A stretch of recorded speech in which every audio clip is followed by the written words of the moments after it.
Hey everybody, how's it going? It's Brian for GumballTech.com, and today I'll be doing a speed test between my iPhone 4 here on the right and an iPhone 2G. But first, let's talk about the hardware in these. In the iPhone 2G, you have a 620 MHz CPU that's underclocked to 412 MHz. And then you also have the PowerVR MBX Lite 3D graphics chip.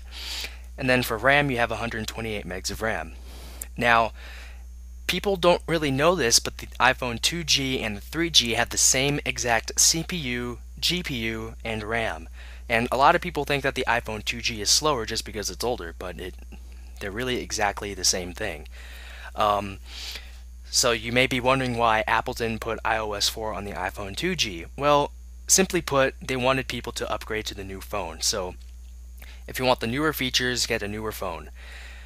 But when it comes down to the iPhone 4, it has the ARM Cortex A8 based Apple A4 1 GHz CPU. Then you do have 512 megs of RAM, and the graphics is built into the CPU. So the actual GPU is not very known. So let's get into the speed test. First, a little bit about the operating systems. The iPhone 2G is running iPhone OS 3.1.3. It is jailbroken and it is permanently unlocked thanks to boot neuter. It is in airplane mode.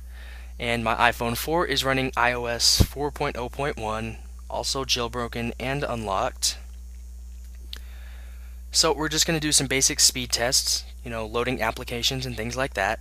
There's no music loaded on this, and there's no third-party applications. Everything is stock, with the exception of Cydia. So first, let's go ahead and open Calendar. The iPhone 4 is not that much faster. I did notice that having this one being jailbroken and running mobile substrate, it does bring the speed of things down a little bit. But over here on the iPhone 2G, it also has various mobile substrate extensions installed. So if you think about it, it's a pretty fair comparison. So next, let's go to Photos.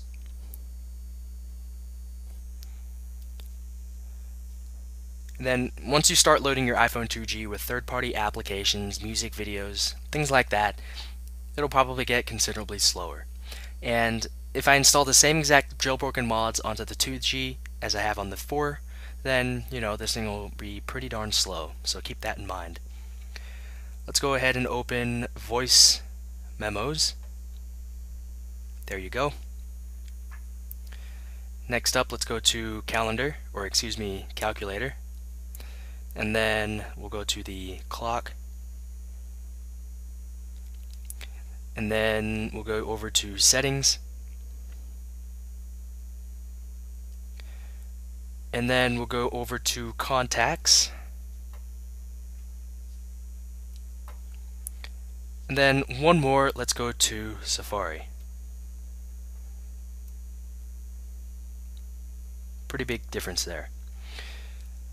So that was just a quick speed test between the iPhone 2G / iPhone 3G, if you think about it, versus the iPhone 4. The iPhone 4 is the obvious winner, but not by much. In some ways it's fair, in some ways it's not. If I put more applications, music, jailbroken stuff onto this one as I do on this one, then, this one will be considerably slower than it was shown on your screen. So thanks for watching this video. Hope you found it useful. Until next time, this has been Brian for GumballTech.com, and we'll see you later.